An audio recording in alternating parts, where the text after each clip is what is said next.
ಪಾಠ 1 ಜೀವಪ್ರಪಂಚ.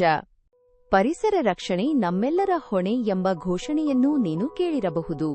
ಪರಿಸರ ಎಂಬ ಪದವು ನಮಗೆ ಚಿರಪರಿಚಿತವಾಗಿದೆ.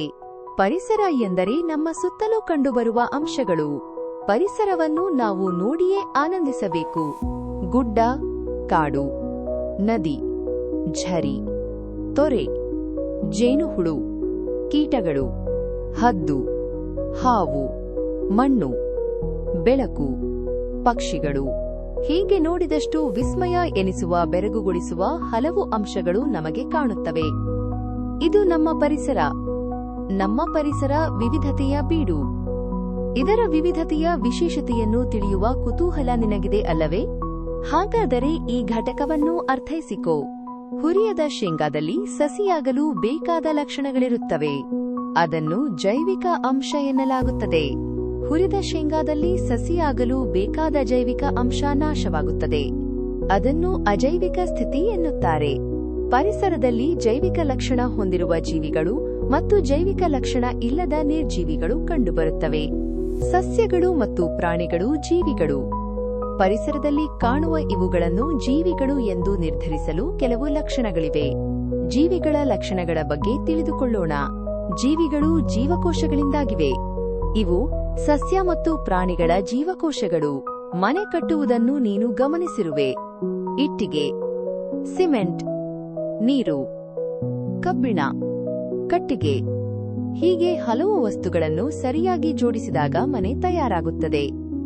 ಹಾಗೆಯೇ ಜೀವಕೋಶಗಳಿಂದ ಜೀವಿಗಳ ದೇಹವು ರಚನೆಯಾಗಿದೆ. ಜೀವಿಗಳು ಉಸಿರಾಡುತ್ತವೆ. ಜೀವಿಗಳು ಉಸಿರಾಡುತ್ತವೆ ಎಂಬುದನ್ನು ನೀನು ಹಿಂದಿನ ತರಗತಿಗಳಲ್ಲಿ ತಿಳಿದಿರುವೆ. ಜೀವಿಗಳು ಉಸಿರಾಡುವಾಗ ವಾಯುವಿನಲ್ಲಿನ ಆಕ್ಸಿಜನ್ ಅನಿಲವನ್ನು ತೆಗೆದುಕೊಂಡು ಕಾರ್ಬನ್ ಡೈಆಕ್ಸೈಡ್ ಅನಿಲವನ್ನು ಹೊರಬಿಡುತ್ತವೆ.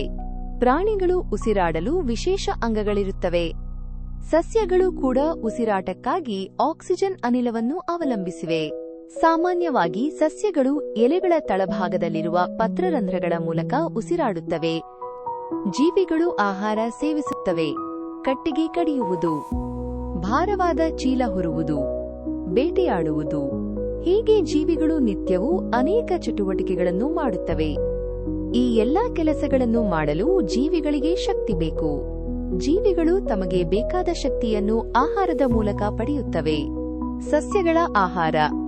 ಸಸ್ಯದ ಪ್ರತಿಯೊಂದು ಭಾಗವೂ ಒಂದಲ್ಲ ಒಂದು ಚಟುವಟಿಕೆ ಮಾಡುತ್ತಿರುತ್ತದೆ. ಅದಕ್ಕೂ ಆಹಾರ ಬೇಕಲ್ಲವೇ? ಸಸ್ಯಕ್ಕೆ ಆಹಾರ ಹೇಗೆ ದೊರೆಯುತ್ತದೆ? ಹಸಿರು ಸಸ್ಯಗಳು ತಮಗೆ ಬೇಕಾದ ಆಹಾರವನ್ನು ತಾವೇ ತಯಾರಿಸಿಕೊಳ್ಳುತ್ತವೆ. ಹಾಗಾಗಿ ಹಸಿರು ಸಸ್ಯಗಳನ್ನು ಸ್ವಪೋಷಕಗಳು ಎನ್ನುವರು. ಸಸ್ಯಗಳು ಸೂರ್ಯನ ಬೆಳಕಿನ ಶಕ್ತಿ, ವಾಯುವಿನಲ್ಲಿನ ಕಾರ್ಬನ್ ಡೈಆಕ್ಸೈಡ್, ಮಣ್ಣಿನಲ್ಲಿರುವ ನೀರು, ಖನಿಜ ಲವಣಾಂಶಗಳನ್ನು ಬೇರುಗಳ ಮೂಲಕ ಹೀರಿ ಎಲೆಯಲ್ಲಿನ ಪತ್ರಹರಿತ್ತಿನ ಸಹಾಯದಿಂದ ಆಹಾರ ತಯಾರಿಸುತ್ತವೆ. ಇದನ್ನು ದ್ಯುತಿ ಸಂಶ್ಲೇಷಣೆ ಎನ್ನುವರು. ಸಸ್ಯದ ಆಹಾರ ತಯಾರಿಕೆಯಲ್ಲಿ ಗ್ಲುಕೋಸ್ ತಯಾರಾಗುತ್ತದೆ ಹಾಗೂ ಆಕ್ಸಿಜನ್ ಬಿಡುಗಡೆಯಾಗುತ್ತದೆ. ಡ್ರಾಸಿರಾ, ನೆಪೆಂಥಿಸ್, ಯೂಟ್ರಿಕ್ಯುಲೇರಿಯಾ ಸಸ್ಯಗಳು ತಮ್ಮ ಆಹಾರವನ್ನು ತಾವೇ ತಯಾರಿಸಿಕೊಂಡರೂ ಕೂಡ ನೈಟ್ರೋಜನ್ಗಾಗಿ ಕೀಟಗಳನ್ನು ಅವಲಂಬಿಸಿವೆ. ಇವುಗಳನ್ನು ಕೀಟಾಹಾರಿ ಸಸ್ಯಗಳು ಎನ್ನುವರು. ಅವುಗಳ ಬಗ್ಗೆ ಮುಂದಿನ ತರಗತಿಯಲ್ಲಿ ತಿಳಿಯುವೆ. ಪ್ರಾಣಿಗಳ ಆಹಾರ. ಪ್ರಾಣಿಗಳು ತಮ್ಮ ಆಹಾರವನ್ನು ತಾವೇ ತಯಾರಿಸಿಕೊಳ್ಳುವುದಿಲ್ಲ. ಅವು ಆಹಾರಕ್ಕಾಗಿ ಸಸ್ಯ ಹಾಗೂ ಇತರ ಪ್ರಾಣಿಗಳನ್ನು ಅವಲಂಬಿಸಿವೆ. ಹಾಗಾಗಿ ಪ್ರಾಣಿಗಳನ್ನು ಪರಪೋಷಕಗಳು ಎನ್ನುವರು. ಎಲ್ಲ ಪ್ರಾಣಿಗಳು ಒಂದೇ ರೀತಿಯ ಆಹಾರ ಸೇವನೆ ಮಾಡುವುದಿಲ್ಲ. ಅವುಗಳು ಸೇವಿಸುವ ಆಹಾರದ ಆಧಾರದಲ್ಲಿ ಪ್ರಾಣಿಗಳನ್ನು ಕೆಳಗಿನಂತೆ ವಿಂಗಡಿಸಿದೆ. ಸಸ್ಯಾಹಾರಿ, ಮಾಂಸಾಹಾರಿ, ಮಿಶ್ರಹಾರಿ. ಸಸ್ಯ ಹಾಗೂ ಅದರ ಉತ್ಪನ್ನಗಳನ್ನು ಮಾತ್ರ ಆಹಾರವನ್ನಾಗಿ ಸೇವಿಸುವ ಪ್ರಾಣಿಗಳು ಸಸ್ಯಾಹಾರಿ. ತಮ್ಮ ಆಹಾರಕ್ಕಾಗಿ ಇತರ ಪ್ರಾಣಿಗಳನ್ನು ತಿಂದು ಬದುಕುವ ಪ್ರಾಣಿಗಳು ಮಾಂಸಾಹಾರಿ. ಸಸ್ಯ ಹಾಗೂ ಪ್ರಾಣಿಗಳೆರಡನ್ನೂ ಆಹಾರವಾಗಿ ಸೇವಿಸುವ ಪ್ರಾಣಿಗಳು ಮಿಶ್ರಹಾರಿ. ಜೀವಿಗಳು ಬೆಳೆಯುತ್ತವೆ. ಎಲ್ಲ ಜೀವಿಗಳು ಜನನ ಕಾಲದಲ್ಲಿ ಚಿಕ್ಕದಾಗಿದ್ದು ಅನಂತರ ನಿರ್ದಿಷ್ಟ ಎತ್ತರ ಹಾಗೂ ಗಾತ್ರದಲ್ಲಿ ಹೆಚ್ಚಳವಾಗುತ್ತದೆ. ಇದನ್ನು ಬೆಳವಣಿಗೆ ಎನ್ನುವರು. ಜೀವಿಗಳು ಚಲಿಸುತ್ತವೆ. ಮೀನು ಈಜುತ್ತದೆ, ಕಪ್ಪೆ ಜಿಗಿಯುತ್ತದೆ, ಹಕ್ಕಿ ಹಾರುತ್ತದೆ, ಹಾವು ತೆವಳುತ್ತದೆ, ಕುದುರೆ ಓಡುತ್ತದೆ, ಮನುಷ್ಯರು ನಡೆಯುತ್ತಾರೆ. ಇವೆಲ್ಲವೂ ಚಲನೆಗೆ ಸಂಬಂಧಿಸಿದೆ. ಚಲನೆಯು ಜೀವಿಗಳ ಅದರಲ್ಲೂ ಪ್ರಾಣಿಗಳ ವಿಶೇಷ ಲಕ್ಷಣವಾಗಿದೆ. ಪ್ರಾಣಿಗಳ ಚಲನೆ. ಪ್ರಾಣಿಗಳು ಒಂದು ಕಡೆಯಿಂದ ಮತ್ತೊಂದು ಕಡೆಗೆ ಚಲಿಸುತ್ತವೆ. ಅದಕ್ಕಾಗಿ ವಿಶೇಷ ಅಂಗಗಳು ಪ್ರಾಣಿಗಳಿಗೆ ಇವೆ. ಪ್ರಾಣಿಗಳಿಗೆ ಚಲನಾಂಗಗಳಿದ್ದಂತೆ ಸಸ್ಯಗಳಿಗೆ ಇಲ್ಲ. ಸಸ್ಯಗಳ ಬೇರನ್ನು ಮಣ್ಣು ಹಿಡಿದಿಟ್ಟಿರುವುದರಿಂದ ಅವುಗಳು ಒಂದು ಕಡೆಯಿಂದ ಮತ್ತೊಂದು ಕಡೆಗೆ ಚಲಿಸಲು ಸಾಧ್ಯವಾಗುವುದಿಲ್ಲ. ಆದರೂ ಸಸ್ಯಗಳಲ್ಲಿ ಕೆಲವು ಚಲನೆಗಳನ್ನು ಗಮನಿಸಬಹುದು. ಬೇರು ಭೂಮಿಯಲ್ಲಿ ನೀರಿರುವ ಕಡೆಗೆ ಬೆಳೆಯುವುದು. ಸೂರ್ಯಕಾಂತಿ ಸಸ್ಯವು ಸೂರ್ಯನ ಕಡೆಗೆ ಮುಖ ಮಾಡುವುದು. ಜೀವಿಗಳು ವಿಸರ್ಜನೆ ಮಾಡುತ್ತವೆ. ಜೀವಿಗಳ ದೇಹದಲ್ಲಿ ಅನೇಕ ಚಟುವಟಿಕೆಗಳು ನಡೆಯುತ್ತವೆ. ಇದರಿಂದಾಗಿ ದೇಹಕ್ಕೆ ಬೇಡವಾದ ವಸ್ತುಗಳು ಸಹ ಉತ್ಪತ್ತಿಯಾಗುತ್ತವೆ. ಇವುಗಳನ್ನು ದೇಹದಿಂದ ಹೊರಹಾಕಲೇಬೇಕು. ಇಲ್ಲದಿದ್ದರೆ ದೇಹಕ್ಕೆ ತೊಂದರೆಯಾಗುತ್ತದೆ. ಮಲಮೂತ್ರದ ರೂಪದಲ್ಲಿ ಪ್ರಾಣಿಗಳು ಬೇಡವಾದ ವಸ್ತುಗಳನ್ನು ಹೊರಹಾಕುತ್ತವೆ. ಅದಕ್ಕಾಗಿ ವಿಶೇಷ ಅಂಗಗಳಿವೆ. ಸಸ್ಯಗಳು ಕೂಡ ಉಸಿರಾಟ ಕ್ರಿಯೆಯಲ್ಲಿ ಕಾರ್ಬನ್ ಡೈಆಕ್ಸೈಡ್ ಅನಿಲವನ್ನು ಹೊರಹಾಕುತ್ತವೆ. ಒಣಗಿದ ಎಲೆ, ಕಾಂಡ, ಕೊಳೆತ ಭಾಗಗಳು ಸಸ್ಯಗಳಿಂದ ಕಳಚಿಕೊಳ್ಳುತ್ತವೆ. ಹೆಚ್ಚಾದ ನೀರನ್ನು ಸಸ್ಯಗಳು ಎಲೆಗಳ ಮೂಲಕ ಹೊರಹಾಕುತ್ತವೆ. ಜೀವಿಗಳು ಸಂತಾನೋತ್ಪತ್ತಿ ಮಾಡುತ್ತವೆ. ಪ್ರತಿಯೊಂದು ಜೀವಿಯ ಮರಿಗಳು ಜನ್ಮ ನೀಡಿದ ಆ ಜೀವಿಗಳನ್ನು ಹೋಲುತ್ತವೆ. ಹೀಗೆ ಜೀವಿಯೊಂದು ತನ್ನನ್ನೇ ಹೋಲುವ ಮರಿಜೀವಿಗಳಿಗೆ ಜನ್ಮ ನೀಡುವುದನ್ನು ಸಂತಾನೋತ್ಪತ್ತಿ ಎನ್ನುವರು. ಕೆಲವು ಪ್ರಾಣಿಗಳು ಮೊಟ್ಟೆಯ ಮೂಲಕ, ಇನ್ನು ಕೆಲವು ನೇರವಾಗಿ ಮರಿಗಳಿಗೆ ಜನ್ಮ ನೀಡುವುದರ ಮೂಲಕ ಸಂತಾನೋತ್ಪತ್ತಿ ಮಾಡುತ್ತವೆ. ಸಸ್ಯಗಳು ಬೀಜ ಮತ್ತು ಕಾಂಡಗಳ ಮೂಲಕ ಸಂತಾನೋತ್ಪತ್ತಿ ಮಾಡುತ್ತವೆ. ಸಸ್ಯದ ಜೀವನ ಚಕ್ರ. ಬೀಜವು ಸಸ್ಯದ ಸಂತಾನೋತ್ಪತ್ತಿಯ ಮುಖ್ಯ ಭಾಗ. ಬೀಜದಿಂದ ಬೀಜಗಳು ಉತ್ಪತ್ತಿಯಾಗುವಿಕೆ ಪರಿಸರದ ಅಚ್ಚರಿಗಳಲ್ಲೊಂದು. ಬೀಜಗಳಲ್ಲದೆ ಕೆಲವು ಸಸ್ಯಗಳು ತಮ್ಮ ಕಾಂಡದ ಗಿಣ್ಣುಗಳ ಮೂಲಕ ಹೊಸ ಸಸ್ಯವನ್ನು ಚಿಗುರಿಸುತ್ತವೆ. ಜೀವಿಗಳು ಪ್ರಚೋದನೆಗೆ ಪ್ರತಿಕ್ರಿಯಿಸುತ್ತವೆ. ಕಾಲಿಗೆ ಮುಳ್ಳು ಚುಚ್ಚಿದಾಕ್ಷಣ ನಮಗೆ ನೋವಿನ ಅನುಭವ ಆಗುತ್ತದೆ. ಚಳಿಗಾಲದಲ್ಲಿ ಮೈ ನಡುಗುವುದು, ಹಾವು ತನ್ನ ರಕ್ಷಣೆಗಾಗಿ ಬುಸ್ ಎನ್ನುವುದು. ಬಿಸಿಲಿನ ತಾಪ ನೀಗಿಸಿಕೊಳ್ಳಲು ಎಮ್ಮೆಗಳು ನೀರಿಗೆ ಇಳಿಯುವುದನ್ನು ನಾವು ನೋಡಿದ್ದೇವೆ. ಕೆಲವು ಕೀಟಗಳನ್ನು ಮುಟ್ಟಿದಾಗ ಅವು ನಮ್ಮನ್ನು ಕಚ್ಚುತ್ತವೆ. ಪ್ರಾಣಿಗಳು ಕಿರುಚುತ್ತವೆ. ಹೀಗೆ ಜೀವಿಗಳು ತಮ್ಮದೇ ಆದ ರೀತಿಯಲ್ಲಿ ಪ್ರತಿಕ್ರಿಯಿಸುತ್ತವೆ. ಇವೆಲ್ಲ ಸುತ್ತಲಿನ ಪ್ರಚೋದನೆಗಳಿಗೆ ಜೀವಿಗಳು ನೀಡುವ ಪ್ರತಿಕ್ರಿಯೆಗಳಾಗಿವೆ. ಜೀವಿಗಳು ತಮ್ಮ ಸುತ್ತಲಿನ ಪರಿಸರದಲ್ಲಿ ಆಗುವ ಬದಲಾವಣೆಗಳಿಗೆ ಸ್ಪಂದಿಸುತ್ತವೆ. ಮುಟ್ಟಿದರೆ ಮುನಿ ಸಸ್ಯದ ಎಲೆಗಳನ್ನು ಮುಟ್ಟಿದಾಗ ಎಲೆಗಳ ಮುದುಡಿಕೊಳ್ಳುವಿಕೆ. ಚೇಡಿಗೆ ಹೊರಗಿನ ವಸ್ತುವೊಂದು ಸ್ಪರ್ಶಿಸಿದಾಗ ತನ್ನ ಕೊಂಡಿಯನ್ನೆತ್ತಿ ಕುಟುಕುವಿಕೆ.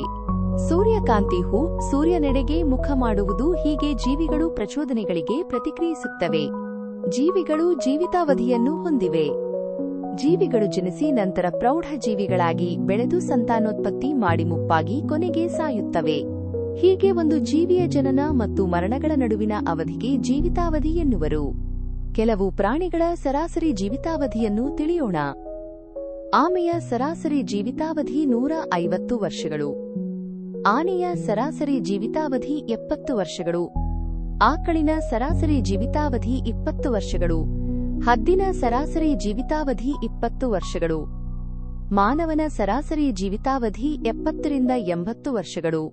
ಸಸ್ಯಗಳನ್ನು ಜೀವಿತಾವಧಿಯ ಆಧಾರದ ಮೇಲೆ ಏಕವಾರ್ಷಿಕ ಸಸ್ಯಗಳು, ದ್ವೈವಾರ್ಷಿಕ ಸಸ್ಯಗಳು ಮತ್ತು ಬಹುವಾರ್ಷಿಕ ಸಸ್ಯಗಳು ಎಂದು ವಿಂಗಡಿಸಲಾಗಿದೆ.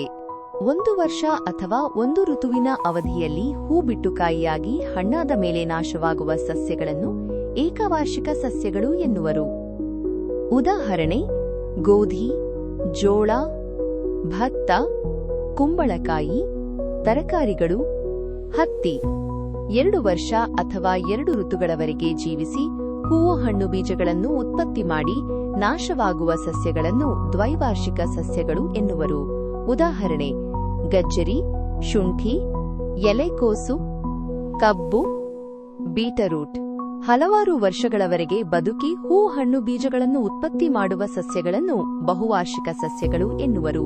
ಉದಾಹರಣೆ: ಮಾವು, ನಿಂಬೆ, ತೆಂಗು, ಬೇವು, ಹಲಸು, ಅಡಿಕೆ. ಜೀವಿತಾವಧಿಯ ಆಧಾರವಲ್ಲದೆ ಸಸ್ಯಗಳ ಬೀಜದಳಗಳ ಆಧಾರದಲ್ಲಿ ಸಸ್ಯಗಳನ್ನು ಏಕದಳ ಧಾನ್ಯ ಹಾಗೂ ದ್ವಿದಳ ಧಾನ್ಯ ಸಸ್ಯಗಳೆಂದು ವಿಂಗಡಿಸಲಾಗಿದೆ.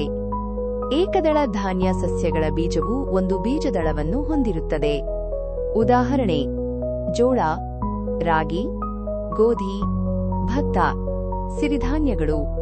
ದ್ವಿದಳ ಧಾನ್ಯ ಸಸ್ಯಗಳ ಬೀಜವು 2 ಬೀಜದಳಗಳನ್ನು ಹೊಂದಿರುತ್ತದೆ. ಉದಾಹರಣೆ: ಹುರುಳಿ, ಶೇಂಗಾ, ತೊಗರಿ, ಕಡಲೆ, ಉದ್ದು. ಜೀವಿಗಳ ಲಕ್ಷಣಗಳ ಬಗ್ಗೆ ತಿಳಿದೆಯಲ್ಲವೇ? ಸಸ್ಯಗಳು ಮತ್ತು ಪ್ರಾಣಿಗಳು ಪರಿಸರದ 2 ಪ್ರಮುಖ ಅಂಶಗಳು. ಆದರೆ ಇತ್ತೀಚೆಗೆ ಮನುಷ್ಯರ ದುರಾಸೆಯಿಂದ ಪರಿಸರದಲ್ಲಿ ಗಿಡಮರಗಳ ಮತ್ತು ಪ್ರಾಣಿಗಳ ಸಂಖ್ಯೆ ಕಡಿಮೆಯಾಗುತ್ತಿದೆ.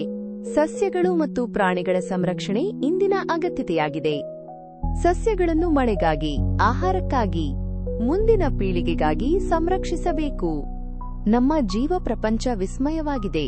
ಪರಿಸರದಲ್ಲಿ ಸಸ್ಯ ಪ್ರಾಣಿಗಳ ಬಗ್ಗೆ ತಿಳಿದು ಅದನ್ನು ಪರಿಸರದಲ್ಲಿ ರಕ್ಷಿಸುವ ಕೆಲಸ ಮಾಡಿದರೆ ನಾವು ಇಂದು ಕಾಣುತ್ತಿರುವ ಪರಿಸರ ಮುಂದಿನ ಪೀಳಿಗೆಗೆ ಕಾಣಸಿಗುತ್ತದೆ.